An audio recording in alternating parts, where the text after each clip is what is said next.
Hello guys, आज की video में हम लोग 2020 की एक बहुत ही थ्रिलर हॉरर मूवी जिसका नाम कैप्टिव है उसे एक्सप्लेन करेंगे। 5.2 की IMDb की रेटिंग और 94% रोटन टोमेटोज के ये मूवी बेहद ही ज्यादा सस्पेंस से भरी हुई है और ये सस्पेंस आप लोग को लास्ट में पता चलेगा, इसलिए वीडियो को पूरा अंत तक जरूर देखिएगा। मूवी के स्टार्ट में यहाँ पर एक कपल होता है जिसमें लड़की का नाम लिली और लड़के का नाम नील होता है। लिली अपने घर से भागकर अपने बॉयफ्रेंड के साथ में आई हुई होती है क्योंकि उसका डैड यानी कि जो स्टेप फादर होता है उससे काफी गलत व्यवहार करता है। दोनों लोग एक जंगल में होते हैं और वो दोनों अभी के लिए उसी जगह में टेंट लगाकर रहने का प्लान बनाते हैं। लिली अपनी मॉम को बताने के लिए कि वो ठीक है अपने फोन को ऑन करने जा ही रही होती है, तभी उसका बॉयफ्रेंड यानी कि नील उसे रोक लेता है और वो ये कहता है कि अगर तुमने फोन को ऑन कर लिया तो तुम्हारे फादर यहाँ की लोकेशन ट्रैक कर सकते हैं। दोनों लोग अब टेंट लगाते हैं। लिली को हमेशा से ही अपने डैड की यादों के नाइटमेयर आते रहते हैं। जब लिली टेंट से बाहर निकलती है तब उसे नील नहीं मिलता है और जो उसका फोन होता है वो भी नील के ही पास होता है। रात को वो कहीं जाने के बजाय टेंट में सो जाती है और नेक्स्ट डे अब वो नील को ढूंढती है। वो जंगल में इधर उधर नील को आवाजें देकर खोज रही होती है, जहां उसे एक घर दिखाई देता है और वो उसी घर में जाकर हेल्प मांगती है। उस घर में एक अकेला ओल्ड आदमी होता है।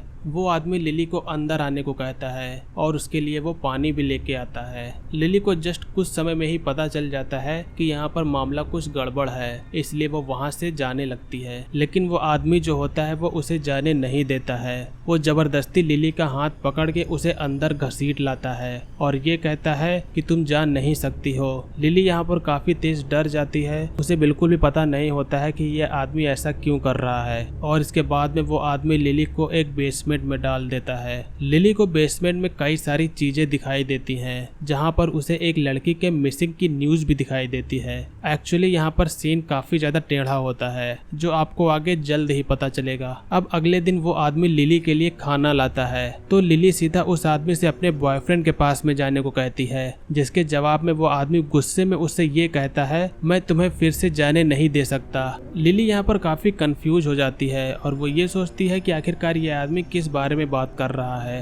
एक्चुअली यहाँ पर सीन ये होता है कि वो आदमी जिसका नाम इवान होता है उसकी एक बेटी होती है जिसका नाम कैथरीन होता है। इवान उसे स्पोर्ट्स में जिताने के लिए काफी मेहनत करवाता है, लेकिन जब कैथरीन की मॉम यानी कि इवान की वाइफ जब कार एक्सीडेंट में मर जाती है तो कैथरीन घर छोड़ के भाग जाती है, जिसके बाद में ये आदमी यानी कि इवान उसका माइंड काफी डिस्टर्ब हो जाता है और जब उसे लिली दिखाई देती है तो वो उसे कैथरीन यानी अपनी बेटी समझ लेता है। लेकिन ये बात अभी लिली को पता नहीं होती है कि इवान उसे कैथरीन समझ रहा है। अब जब नेक्स्ट डे इवान उसके पास में आकर एक दरी बिछाकर नीचे लेटने को कहता है तो लिली यहाँ पर काफी तेज डर जाती है, लेकिन इवान उसको एक्सरसाइज करने को कहता है और वो ये भी कहता है कि तुम्हें इस बार जीतना ही होगा। लिली बिल्कुल नहीं समझ पा रही होती है कि आखिरकार ये आदमी किस बारे में बात कर रहा है। वो इसको एक साइको समझती है और वो यही समझती है कि शायद इसका स्क्रू ढीला है। इवान लिली को अपनी बेटी कैथरीन समझता है, इसलिए वो उसके साथ कुछ भी गलत नहीं करता है और वो उसे घर में इसलिए बंद रखता है जिससे वो फिर से न भाग जाए। नेक्स्ट डे दोनों लोग बैठ के खाना खा रहे होते हैं, जिससे उनमें काफी ज्यादा कन्वर्सेशन होता है। तब लिली को यहाँ पर इवान कैथरीन कह के पुकारता है, जहाँ लिली को अब थोड़ा बहुत पता चल जाता है कि ये आदमी शायद मुझे अपनी बेटी कैथरीन समझ रहा है। इवान अपनी बेटी को बहुत चाहता है, लेकिन उसके चाहने से क्या होता है, लिली वहाँ से भाग के निकलना चाहती है क्योंकि वो किसी अनजान आदमी के साथ नहीं रहना चाहती है। वो आदमी लिली से काफी ज्यादा एक्सरसाइज करवाता है और वो ऐसा इसलिए करवाता है क्योंकि उसकी बेटी यानी कि कैथरीन रनिंग स्पोर्ट्स में पार्टिसिपेट करने वाली होती है। एक दिन लिली को इवान की असली बेटी की एक डायरी मिलती है जिसमें कैथरीन के बारे में सब कुछ लिखा होता है। लिली अब यहाँ पर पूरी डायरी पढ़ती है, जिससे कैथरीन की हर एक चीजें उसे पता चल जाती हैं। कैथरीन अपने फादर से परेशान होकर यहाँ से उसे अकेला छोड़कर भाग गई होती है। इवान भले ही अपनी बेटी के साथ में काफी स्ट्रिक्ट होता है, लेकिन वो अपनी बेटी के साथ में उतना ही प्यार भी करता है। मगर लिली को इन सब से कोई फर्क नहीं पड़ता है, वो बस मौका देख के वहाँ से भाग के निकलना चाहती है। एक दिन जब इवान उसे ट्रेनिंग करा रहा होता है तब लिली उसके सर पर एक भारी चीज से वार कर देती है और जब वो जमीन पर गिर जाता है तब लिली एक स्किपिंग वाली रस्सी से उसे मारना स्टार्ट कर देती है। लिली उससे घर से बाहर जाने की चाबी मांगती है, लेकिन इवान उसका हाथ पकड़ लेता है और उसे डांटते हुए ये कहता है कि तुम अपने पिता को ऐसे कैसे मार सकती हो, जिसके बाद में लिली रोने लगती है। थोड़ी देर बाद में जब लिली खाना खाने के लिए जाती है तो इवान बिना शर्ट के बैठा हुआ होता है, जहाँ उसके पीठ पर उसी मार के कई सारे बर्त बनी हुई होती है, लेकिन इवान अभी भी अपनी बेटी से बिल्कुल भी गुस्सा नहीं होता है, जिसके बाद में लिली उससे सॉरी बोलती है। नेक्स्ट डे जब रनिंग के लिए लिली अपने ग्राउंड में रन प्रैक्टिस कर रही होती है, जिसके दौरान वो भागने का फिर से ट्राई करती है। वो लॉक को तोड़ के बस भागने वाली ही होती है, लेकिन इवान उसे पीछे से आके पकड़ लेता है। क्योंकि वो अपनी बेटी को फिर से नहीं खोना चाहता है, इसलिए वो काफी तेजी से उसको पकड़ के खींच लेता है। इस खींचातानी में लिली का एंकल फ्रैक्चर हो जाता है, जिसके बाद में उसका फादर यानी कि इवान उसकी काफी केयर करता हुआ हम लोग को दिखाई देता है। अब लिली ये सोचती है कि आखिरकार मैं यहाँ से भाग क्यों रही हूँ। मैं अपने स्टेप फादर को छोड़कर आई हूँ क्योंकि वो मुझे काफी ज्यादा टॉर्चर करते थे, लेकिन ये पिता मेरी कितनी ज्यादा केयर कर रहे हैं, लेकिन मैं फिर भी इनसे भाग रही हूँ। और यहाँ पर लिली का अब माइंडसेट बिल्कुल चेंज हो जाता है।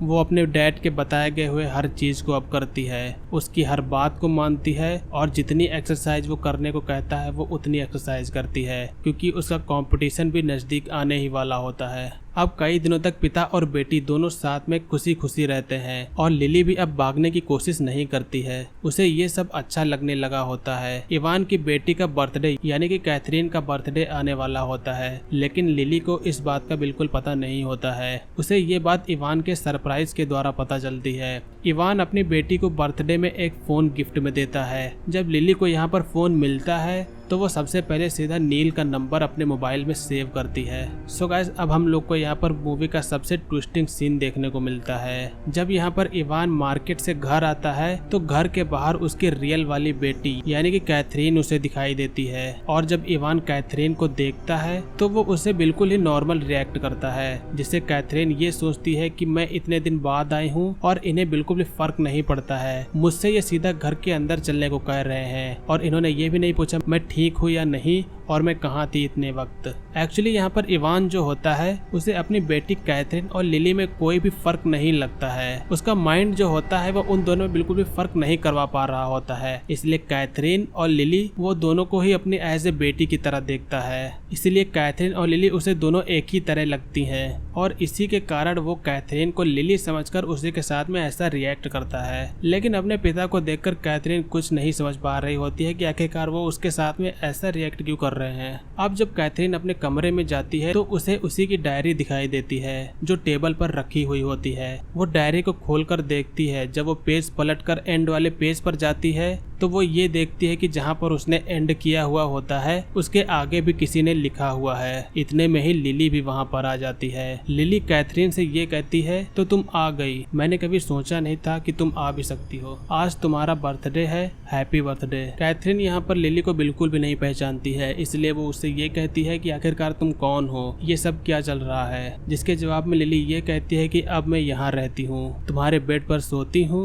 और तुम्हारे फादर की मैं ही बेटी हूँ। लिली कैथरीन से ये सब कहती है और साथ में ये भी कहती है कि जब तुम्हारे मॉम का कार का एक्सीडेंट हुआ था तब तुम्हारे फादर को तुम्हारी सबसे ज्यादा जरूरत थी, तब तो तुम उन्हें छोड़कर चली गई थी, लेकिन मैं अब उन्हें नहीं छोड़ूंगी। और लिली इसके बाद में एक चाकू निकाल के कैथरीन के पेट पर मार देती है और कैथरीन वहीं पर मर जाती है। और इसके बाद में इवान अपनी बेटी को आवाज लगाकर ये पूछता है कि अंदर सब कुछ ठीक चल रहा है या नहीं, और इसके बाद में लिली ये कहती है कि सब कुछ अंदर ठीक है। और इसके बाद में यहीं पर मूवी का एंड होता है। सो दोस्तों, हम लोगों ने मूवी में देखा कि एक ऐसा आदमी होता है जो दो लड़कियों में बिल्कुल भी डिफरेंस नहीं कर पाता है। उसकी बेटी जब उसकी वाइफ मर गई होती है उसे छोड़कर चली जाती है, जिसका उसे काफी ज्यादा सदमा लगता है, और जब वो लिली को देखती है तो उसे ही अपनी बेटी मान लेती है। उम्मीद करता हूँ कि आप लोग को मूवी का एक्सप्लेनेशन अच्छा लगा होगा। अगर आप लोगों का एक्सप्लेनेशन अच्छा लगा हो तो वीडियो को लाइक करेगा, चैनल पर नए हो तो सब्सक्राइब करेगा। मिलेंगे अगली वीडियो में, तब तक के लिए बाय। जय हिंद, वंदे मातरम।